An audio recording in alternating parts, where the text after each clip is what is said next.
nada mais é do que um conjunto formado por um gerador elétrico, um condutor e um dispositivo capaz de utilizar a energia, todos em um circuito fechado. O gerador... Calor. Na física, o não existe.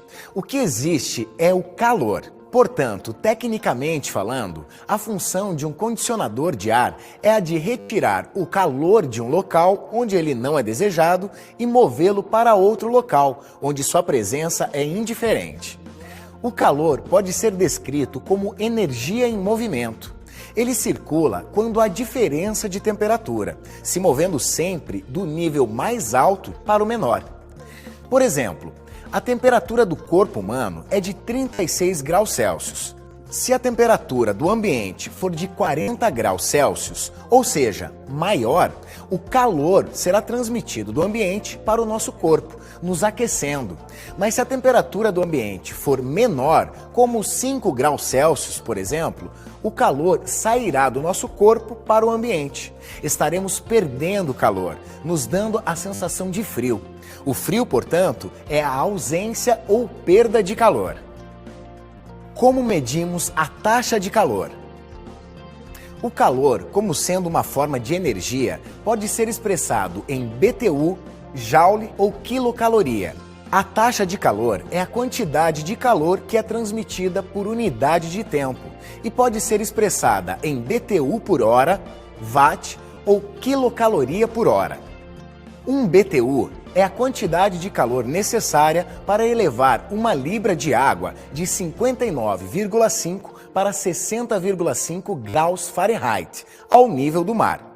Exemplo: quantos BTUs são necessários para elevar a temperatura de 2 libras de água de 80 para 85 graus Fahrenheit em 1 hora? São 5 graus de diferença e são 2 libras, portanto, são necessários 10 BTUs hora. Transferência de calor. O calor pode ser transferido de um lugar para o outro de 3 maneiras: por condução, por convecção e por radiação. A condução ocorre através de algum material condutor, como quando aquecemos uma extremidade de um tubo de cobre. A outra extremidade também se aquece devido à condução do calor por contato, molécula por molécula, de um lado ao outro do tubo. A convecção é a transferência de calor através do deslocamento de matéria, mais comum para gases e líquidos, como quando aquecemos água em uma panela. A parte inferior se aquece mais rapidamente, fica menos densa e desloca-se para cima, enquanto a parte mais densa move-se para baixo. O ciclo se repete e forma uma corrente de convecção. Já a radiação é a transferência de calor por ondas eletromagnéticas. Através dela, não é necessário contato entre os corpos, como ocorre com o calor emitido pelo Sol, que pode atravessar um grande espaço em vácuo até atingir um material que absorve o calor. Tipos de calor. Como vimos, o calor é energia em movimento, e a quantidade de calor aplicada sobre uma determinada substância pode causar sua mudança de estado físico. Para entender melhor, observe este tubo com água. As moléculas da água estão paradas. Ao aplicarmos calor sobre elas, as moléculas começam a se mover rapidamente, elevando sua temperatura. Esta temperatura pode ser medida com um termômetro. Enquanto há alteração na temperatura, mas sem a mudança de estado físico, chamamos isto de calor sensível. Quando a água atinge a sua temperatura de ebulição, as moléculas se separam e se rearranjam e a água começa a evaporar. Durante este processo, a temperatura se mantém estável, sem alteração, enquanto ocorre a mudança de estado físico. Chamamos isto de calor latente.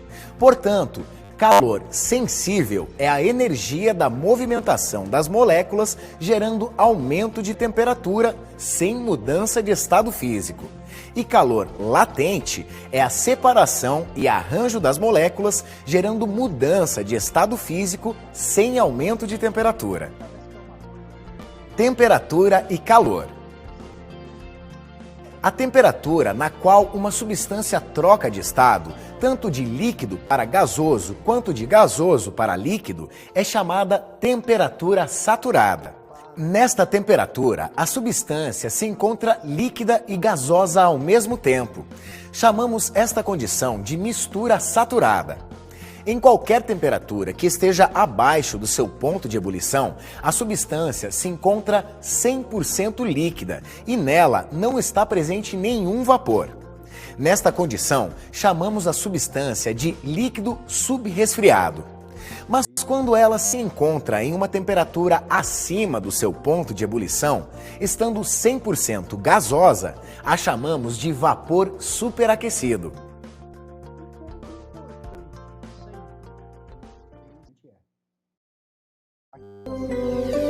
Pressão. A pressão é definida como força por unidade de área. É importante entender o conceito de pressão, pois ela exerce influência direta nos processos de transformação de estados de qualquer substância. Como medimos a pressão? A pressão pode ser medida através de diversas unidades. Libras por polegada quadrada, conhecida por PSI, o bar, quilograma-força por centímetro quadrado e o PA, Pascal, que é a unidade do Sistema Internacional. Pressão atmosférica. A pressão atmosférica é a pressão do ar exercida naturalmente sobre o nosso corpo. Ao nível do mar, a pressão atmosférica é de 14,7 psi. Conforme a altitude aumenta, a pressão diminui. Por exemplo, se formos ao lugar mais alto do planeta, o Monte Everest, lá a pressão atmosférica é de aproximadamente 4,6 psi. Relação entre pressão e temperatura de saturação. Existe uma relação direta entre a pressão e a temperatura de saturação de uma substância. Ou seja, quanto maior a pressão, maior a temperatura de saturação. Para uma determinada pressão, cada substância apresenta uma temperatura saturada. A água, por exemplo, ao nível do mar, tem seu ponto de ebulição aos 100 graus Celsius ou 212 graus Fahrenheit, enquanto no topo do Everest, a água que está sob uma pressão menor tem a temperatura saturada reduzida. Para fervê-la nesta altitude, seria necessário 71 graus Celsius ou 160 graus Fahrenheit, aproximadamente. Movimento da pressão. Assim como o calor, a pressão também se move de um lugar para outro. Existe uma tendência natural da pressão de buscar sempre um equilíbrio. Uma substância qualquer, comprimida, sob alta pressão em um cilindro, estará sempre buscando voltar para a sua pressão natural. Ao abrir a válvula do cilindro, sem nenhum esforço mecânico ou elétrico, toda a pressão interna do cilindro será liberada, na intenção de se equilibrar a pressão externa. Portanto, a pressão se move sempre da mais alta para a mais baixa. Daí alguém pode falar para mim, poxa, mas existem coisas que são básicas, deve sempre estar reciclando os profissionais. Sistema de refrigeração. Agora que já conhecemos os conceitos básicos de calor, temperatura, pressão e refrigerante, vamos entender como funciona um sistema de refrigeração. Os equipamentos de ar-condicionado são compostos basicamente pelos seguintes componentes.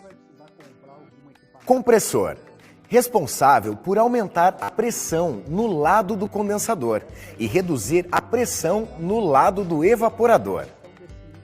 Condensador, é o trocador de calor onde o refrigerante altera da fase de vapor para a líquida, perdendo calor e aquecendo ao seu redor. Dispositivo de expansão, responsável por baixar a pressão do líquido. Evaporador, trocador de calor onde o líquido troca da fase de mistura saturada para vapor, absorvendo calor e resfriando ao seu redor. Para conectar estes componentes, existe uma tubulação.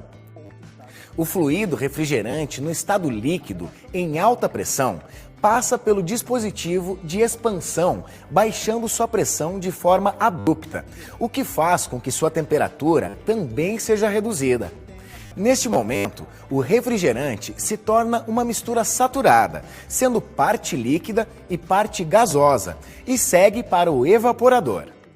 O evaporador é um tubo fino e contínuo, em forma de serpentina. Ele fica na parte interna, ou seja, no ambiente que se deseja resfriar. Ao passar por ele, o fluido troca da fase líquida para a gasosa, absorvendo calor e resfriando o ambiente ao redor. Este processo é potencializado com a ajuda de um ventilador, que puxa o ar aquecido, absorve seu calor e o ventila resfriado. Ao sair do evaporador, no estado gasoso, o refrigerante já absorveu grande quantidade de calor do ambiente e está com baixa pressão. Este gás é direcionado para o compressor, onde é comprimido, aumentando novamente sua pressão e, por consequência, sua temperatura. O compressor fica na parte externa, dentro da unidade condensadora. Ao sair do compressor, o gás desloca-se para o condensador, que também possui formato de serpentina. Ao passar pelo condensador, o refrigerante condensa, trocando da fase gasosa para a líquida, liberando calor, o que acaba aquecendo o ambiente ao redor. Este processo também é potencializado com o auxílio de um ventilador, que circula o ar entre a serpentina, ajudando na troca de calor. Ao sair do condensador, o refrigerante está totalmente líquido novamente e é direcionado para o dispositivo de expansão, reiniciando o ciclo. Portanto, a evaporadora, que fica dentro de casa, é quem gela, e a condensadora, que fica do lado de fora, esquenta, graças ao ciclo do refrigerante, que absorve calor de um ambiente para movê-lo para outro. Existem também alguns condicionadores de ar, que além de resfriar, também esquentam o ambiente em dias frios. Nestes casos, para esquentar um ambiente, o sistema é exatamente o mesmo. O que ocorre é a inversão na função dos trocadores de calor. Desta forma, as funções são invertidas. A parte externa passa a funcionar como evaporadora, absorvendo calor, e a parte interna como condensadora, liberando calor.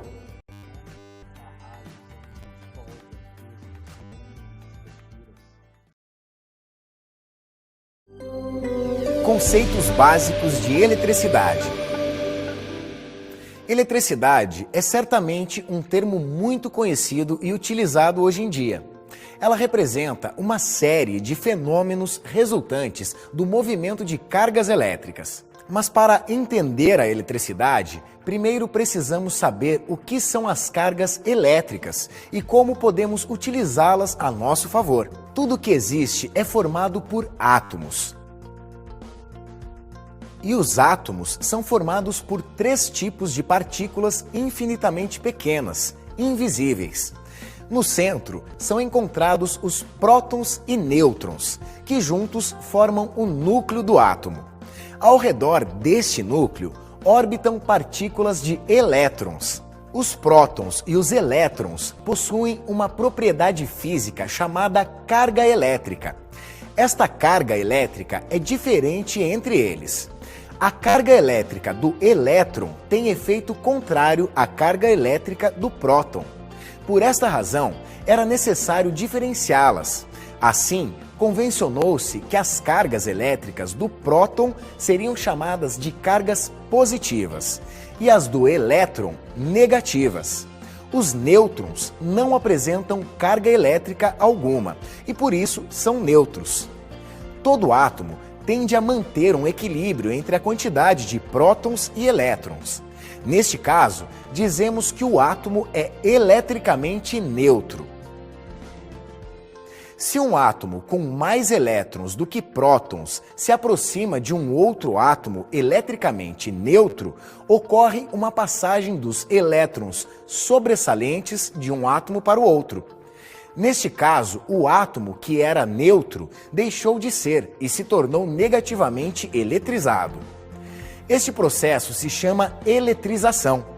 Portanto, um corpo eletrizado negativamente possui mais elétrons do que prótons.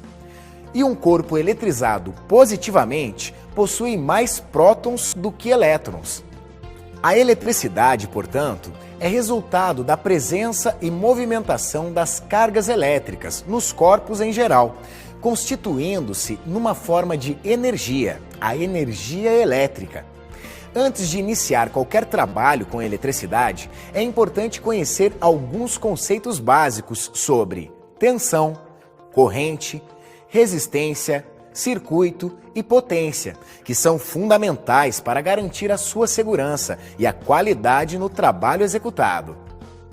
Tensão. A tensão elétrica é também conhecida como diferença de potencial elétrico e é medida pela unidade volt. Os elétrons se movimentam de um lado para o outro quando há diferença de potencial entre dois pontos. Para entender melhor, observe este exemplo. Imagine uma superfície plana nivelada e uma bola sobre ela.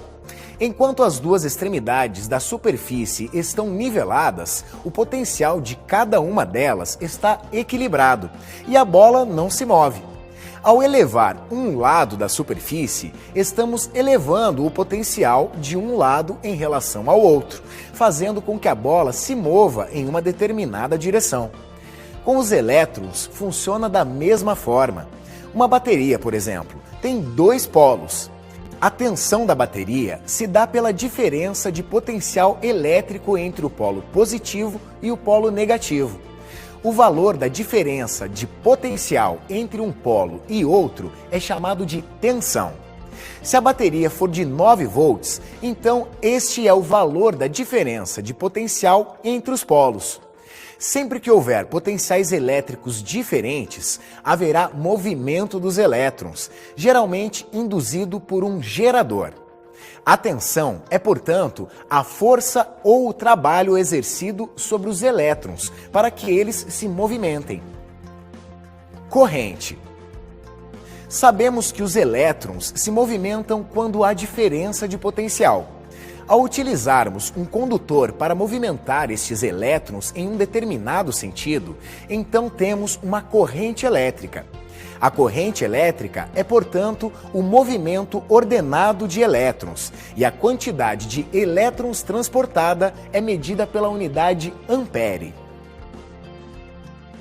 Resistência. Resistência é a capacidade de um material resistir à passagem da corrente elétrica, mesmo sob aplicação de diferença de potencial. Um resistor é um material que absorve energia elétrica e a transforma em energia térmica, como, por exemplo, os filamentos de lâmpadas incandescentes, filamentos de fusíveis ou as espirais de chuveiros elétricos. O material resistor tem seus elétrons muito próximos ao seu núcleo e não se desprendem, dificultando o transporte de outros elétrons que passam sobre ele. Uma resistência é medida pela unidade ohms. Circuito. Um circuito elétrico nada mais é do que um conjunto formado por um gerador elétrico, um condutor e um dispositivo capaz de utilizar a energia, todos em um circuito fechado. O gerador fornece a energia a uma certa tensão. O condutor movimenta a corrente elétrica e o dispositivo utiliza parte daquela energia para funcionar. Potência. A potência elétrica pode ser definida como a quantidade de trabalho desenvolvido por um aparelho para gerar ou consumir energia em um certo tempo. Um gerador de energia elétrica precisa gerar uma certa quantidade de energia em um certo tempo. Esta quantidade de energia gerada é o que chamamos de potência. A potência é medida pela unidade watts.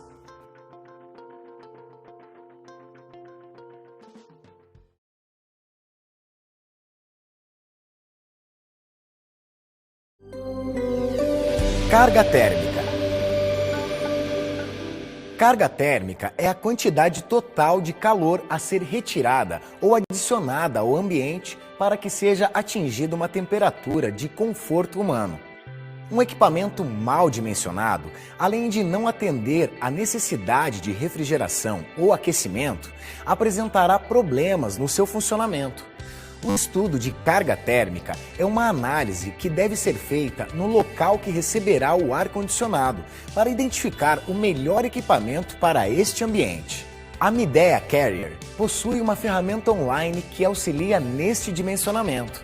Para utilizá-la, acesse o site da Midea. Na página principal, você encontrará o link para o dimensionador. Para efetuar o dimensionamento, o aplicativo utiliza as seguintes informações: tipo do imóvel,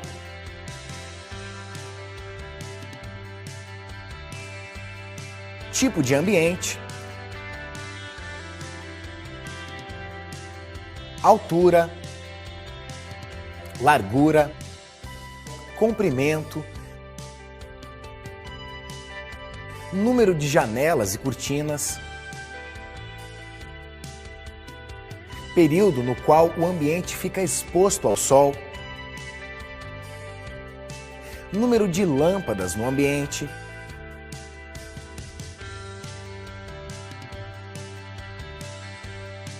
quantas pessoas utilizam este ambiente e a quantidade de aparelhos eletrônicos. O software faz os cálculos e apresenta a potência necessária para o ambiente em questão e os modelos de ar-condicionado Midea com esta potência.